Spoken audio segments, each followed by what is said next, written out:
তারপর ধারা 63-তে বলা হয়েছে মাধ্যমিক সাক্ষ্য অর্থাৎ সেকেন্ডারি এভিডেন্স। মূল দলিল থেকে যে কোনো উপায়ে প্রস্তুতকৃত দলিলকে মাধ্যমিক দলিল বলে। অর্থাৎ মূল যে দলিলটি বা মূল যেই বিষয়টি, মূল যে চিত্রকর্ম বা মূল যেটি আমরা ধরি, সেই জিনিসটি হচ্ছে প্রাথমিক সাক্ষ্য বা প্রাইমারি এভিডেন্স। এবং ওই মূল বিষয়টি থেকে যে কোনো উপায়ে যদি অন্য কোনো কিছু প্রস্তুত করা হয় তাহলে সেটিকে আমরা বলতে পারি মাধ্যমিক এভিডেন্স বা সেকেন্ডারি এভিডেন্স। এখানে মাধ্যমিক সাক্ষ্য বলতে যে সাক্ষ্যগুলিকে বোঝায় তা হলো মূল দলিলের সার্টিফাইড কপি, মূল দলিল থেকে যান্ত্রিক উপায়ে প্রস্তুতকৃত দলিল, দলিল দেখেছেন এমন ব্যক্তি কর্তৃক দলিলের বিষয়বস্তু সম্পর্কিত মৌখিক সাক্ষ্য। দলিল যদি খুঁজে পাওয়া না যায় যে কোনো উপায়ে, তবে সেই দলিল সম্পর্কে মৌখিক সাক্ষ্য দেওয়া যাবে। সেক্ষেত্রে উক্ত মৌখিক সাক্ষ্য মাধ্যমিক সাক্ষ্য হিসেবে বিবেচিত হবে।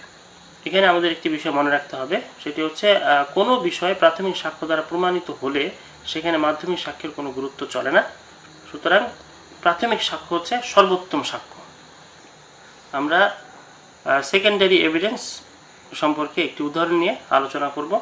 একটি মূল দলিলের সাথে উহার ফটোগ্রাফ মিলিয়ে দেখা না হলেও যদি প্রমাণ করা যায় যে ফটোগ্রাফটি যে দলিলের ফটোগ্রাফ তাই মূল দলিল, তবে উক্ত ফটোগ্রাফ উক্ত মূল দলিলের দ্বিতীয় শ্রেণীর সাক্ষ্য বলে গণ্য হবে।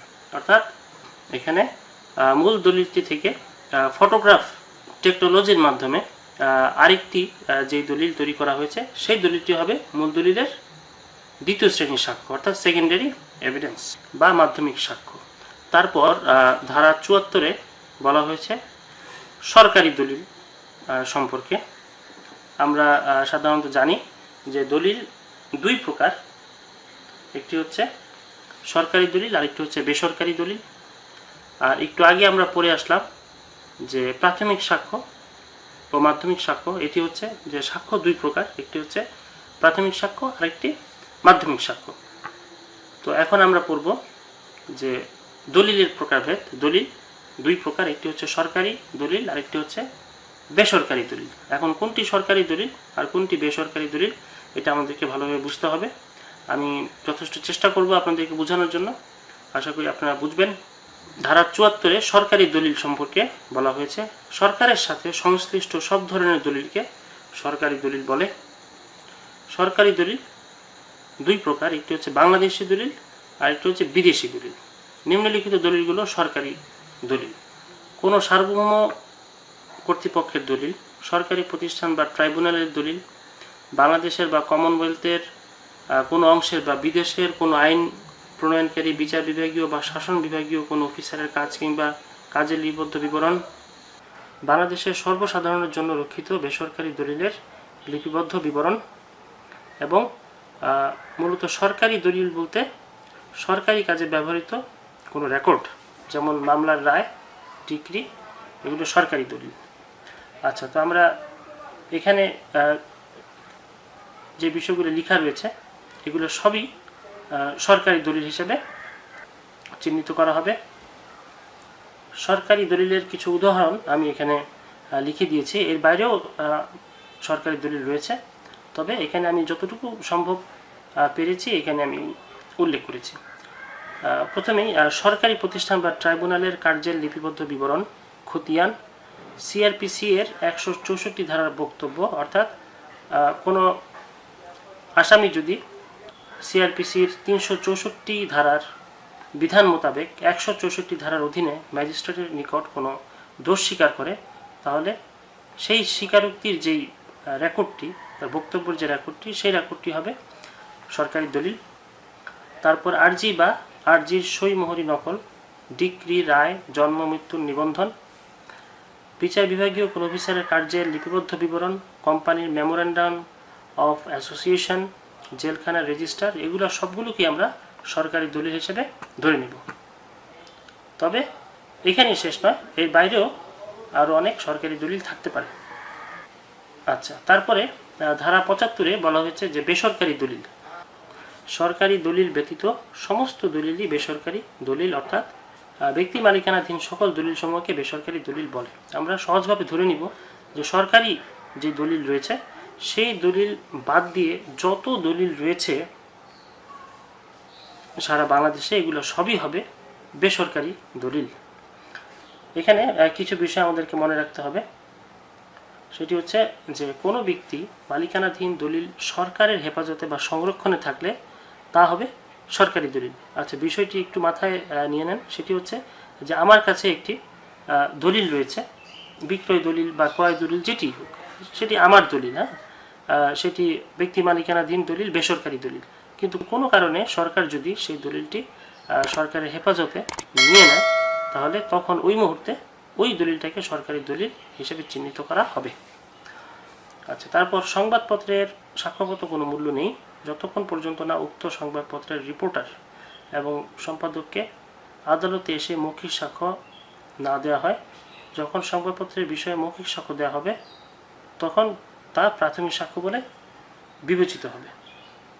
এখানে বিষয়টি হচ্ছে যে সংবাদপত্র যখন তৈরি করা হয়, সংবাদপত্রে যেই বিষয়গুলো থাকে সেগুলো সরকারি দলিল হবে না, সেগুলো হবে বেসরকারি দলিল। কিন্তু ওই সংবাদের উপরে যদি পত্রিকার রিপোর্টার বা সম্পাদক এসে মৌখিক সাক্ষ্য প্রদান করে আদালতে, তাহলে সেক্ষেত্রে যে সাক্ষ্য প্রদান, যতটুকুর উপরে সাক্ষ্যটি প্রদান করা হয়েছে ততটুকু সরকারি রেকর্ডে রয়েছে এবং তা হবে তখন সরকারি দলিল। আচ্ছা, এখানে আমি কিছু বেসরকারি দলিলের উদাহরণ দিয়েছি, যেমন মূল বিক্রয় দলিল, বিক্রয় চুক্তি, দানপত্র, চিঠি, কবলা, উইল, আদমশুমারি, প্রকাশিত কবিতা বা গল্প হতে পারে। এগুলো সবই হচ্ছে বেসরকারি দলিলের উদাহরণ। তারপরে ৭৬ ধারায় বলা হয়েছে যে সরকারি দলিলের সার্টিফাইড কপি বা জাবেদা নকল। আচ্ছা, সরকারের কাছ থেকে ফি প্রদান পূর্বক যে দলিল নেওয়া হয় তা সরকারি দলিলের সার্টিফাইড কপি বা জাবেদা নকল। এগুলো সবই মাধ্যমিক দলিল, যেমন জন্ম সনদ, জাতীয় সনদ। আচ্ছা, তো বিষয়টি খুবই সহজ। সেটি হচ্ছে যে সরকারের কাছে যে দলিল রয়েছে সেটি অবশ্যই সরকারি দলিল হবে। তো সেই সরকারের কাছ থেকে উক্ত দলিলের যদি কোনো কপি বের করা হয় যেটি সরকার কর্তৃক সার্টিফাইড করা, তাহলে সেই দলিলকে আমরা কি বলবো? সেই দলিলকে হবে অবশ্যই মাধ্যমিক দলিল, অর্থাৎ সেকেন্ডারি দলিল হবে। অর্থাৎ সরকারের কাছে যেই দলিলের রেকর্ডটি রয়েছে সেটি হবে প্রাথমিক দলিল বা প্রাথমিক সাক্ষ্য যেটি বলি। তো ওই কপি থেকে, ওই মূল রেকর্ড থেকে যখন একটি কপি তৈরি করে সরকার আমাদেরকে দিচ্ছে, সেটি অবশ্যই মূল কপির নকল কপি। তো নকল যেটি কপি সেটি হচ্ছে সার্টিফাইড বা জাবেদা নকল। তো এই জাতীয় দলিলকে আমরা বলবো মাধ্যমিক দলিল, যেমন জন্ম সনদ, ভোটার আইডি কার্ড বা জাতীয় সনদ। তারপর ৯০ ধারায় বলা হয়েছে যে ৩০ বছরের পুরাতন দলিল সম্পর্কে অনুমান। ৩০ বছরের পুরাতন কোনো দলিল যদি উপযুক্ত সঠিক ব্যক্তির দখল থেকে আদালত উপস্থাপন করা হয়, তাহলে উক্ত দলিলের সম্পাদন বা বিষয়বস্তু আদালত সঠিক বলে অনুমান করতে পারেন। আচ্ছা, বিষয়টি খুব সহজ যে একটি সম্পত্তির একটি দলিল থাকবে অবশ্যই। তো সেই দলিলটি যদি এমন কারো কাছে সেভ করা থাকে যে ওই দলিলটি বহু বছর ধরে এক ব্যক্তির নিকট সেভ করা রয়েছে, যদি এমন হয় যে ৩০ বছরের পুরনো সেই দলিল, অর্থাৎ সেই দলিলটি প্রস্তুত করা হয়েছে ৩০-৪০ বছর আগে, তো অনেক আগে থেকেই সেই দলিলটি যদি কোনো ব্যক্তির নিকট সংরক্ষিত থাকে বা সেভ করা থাকে, এবং উক্ত ব্যক্তি যদি প্রয়োজনে আদালতে ওই দলিলটি উপস্থাপন করে, তাহলে উক্ত দলিলের সম্পাদন এবং বিষয়বস্তু আদালত সঠিক বলে অনুমান করতে পারে। এমন নয় যে তা 100% সঠিক বলে আদালত ধরে নেবেন, ব্যাপারটি এরকম নয়, তবে সঠিক বলে অনুমান করতে পারেন। অর্থাৎ আদালত অনুমান করবে, চাইলে সে তা পরবর্তীতে এটি পরিবর্তনও করতে পারে, তার অনুমান পরিবর্তনও করতে পারে। আমি যদি দুটি উদাহরণ নিয়ে আলোচনা করি, বিষয়টি আরও পরিষ্কার হবে। একটি ভূসম্পত্তি দীর্ঘকাল যাবৎ ক্রয়ের দখলে আছে, জমি সংক্রান্ত এরূপ দলিলপত্র সে তার হেফাজত থেকে উপস্থাপন করে, যা দ্বারা ওই জমিতে তার সত্য প্রতীয়মান হয়। এক্ষেত্রে দলিলগুলি হেফাজত উপযুক্ত। আচ্ছা, তাহলে বিষয়টি খুবই সহজ যে একটি সম্পত্তি ক্রয়ের দখলে রয়েছে এবং ওই সম্পত্তির মালিকানার দলিলও ক্রয়ের কাছে রয়েছে, এবং সেই দলিল ক্রয়ের কাছে আছে বহু বছর যাবৎ, অনেক পুরনো সেই দলিল। তো যদি উক্ত দলিল আদালতে উপস্থাপন করে, তাহলে আদালত অনুমান করে নেবে যে সঠিক হেফাজত হতে দলিলটি উপস্থাপন করা হয়েছে। তারপর ক্ষয়ের জনৈক আত্মীয় ক এমন দলিলপত্র উপস্থাপন করলো যেগুলি ক্ষয়ের দখলি জমি সংক্রান্ত এবং নিরাপদ সংরক্ষণের জন্য খ যেগুলো কয়ের নিকট রেখেছিল, এক্ষেত্রে দলিলগুলো হেফাজত উপযুক্ত। আচ্ছা, এই বিষয়টি সহজ।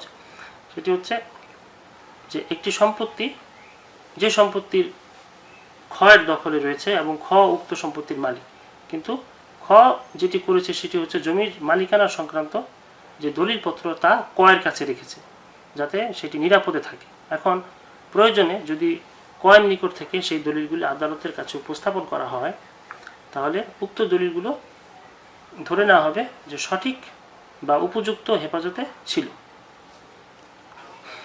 এখন আমরা দেখব ধারা 101-এ কি বলা হয়েছে।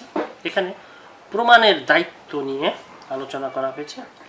কোনো ব্যক্তি কোনো ঘটনার অস্তিত্ব দাবি করে কোনো আইনগত অধিকার বা দায় সম্পর্কে আদালতের রায় প্রত্যাশা করে, তবে উক্ত ঘটনার অস্তিত্ব প্রমাণের দায়িত্ব উক্ত ব্যক্তির উপর বর্তায়।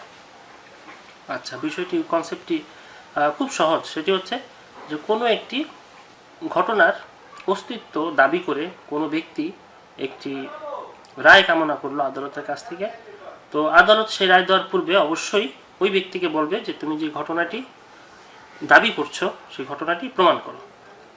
তো ওই ব্যক্তিকে ওই ঘটনাটি প্রুফ করতে হবে। এখন আমরা দুটি উদাহরণ নিয়ে আলোচনা করি, একদম পরিষ্কার হবে। ক বলে যে খ একটি অপরাধ করেছে, সে অপরাধের জন্য খ দণ্ডিত হবে। আচ্ছা, তবে এই মর্মে ক আদালতের রায় কামনা করে। খ যে সে অপরাধ করেছে ক এটা অবশ্যই প্রমাণ করতে হবে। আশা করি বুঝতে পেরেছেন। তারপরও আমি একটু বলি, সেটি হচ্ছে যে খ একটি অপরাধ করেছে, ক সেই অপরাধ করার জন্য খয়ের শাস্তি চায়। এখন খ যে সত্যি অপরাধটি করেছে, কয়ের দায়িত্ব হচ্ছে সেই বিষয়টি প্রমাণ করা। যদি প্রমাণ করতে পারে তাহলে ক যেটি চাচ্ছে সেটি হবে, অর্থাৎ ক্ষয়ের শাস্তি হবে। আর যদি প্রমাণ করতে না পারে তাহলে ক্ষয়ের শাস্তি হবে না। তারপর ক এই মর্মে আদালতের রায় কামনা করে যে ক্ষয়ের দখলভুক্ত কোনো একটি জমি ক পাবার অধিকারী। এর সমর্থনে ক কতগুলি ঘটনার অস্তিত্ব দাবি করে এবং খ সেই সকল ঘটনার অস্তিত্ব অস্বীকার করে। ওই সকল ঘটনার অস্তিত্ব অবশ্যই ককে প্রমাণ করতে হবে। এটিও খুব সহজ। একটি জমি যা ক্ষয়ের দখলে রয়েছে, তো ক বলছে যে জমিটি আসলে সে পাবে, জমিটি খ পাবে না। এখন কেন ক এই জমিটি পাবে, এই সমর্থনে কতগুলো ঘটনা সে আদালতের কাছে বলছে। এখন এই ঘটনাগুলো যে সত্যি, এইটি যদি ক প্রুফ করতে পারে তাহলে আদালত কয়ের পক্ষে রায় দিবে। এখন এই ঘটনা প্রুফ করার দায়িত্ব অবশ্যই কয়ের। আর যদি ক প্রুফ করতে না পারে তাহলে ক যে রায় চাচ্ছে আদালত তাকে সে রায় দিবে না।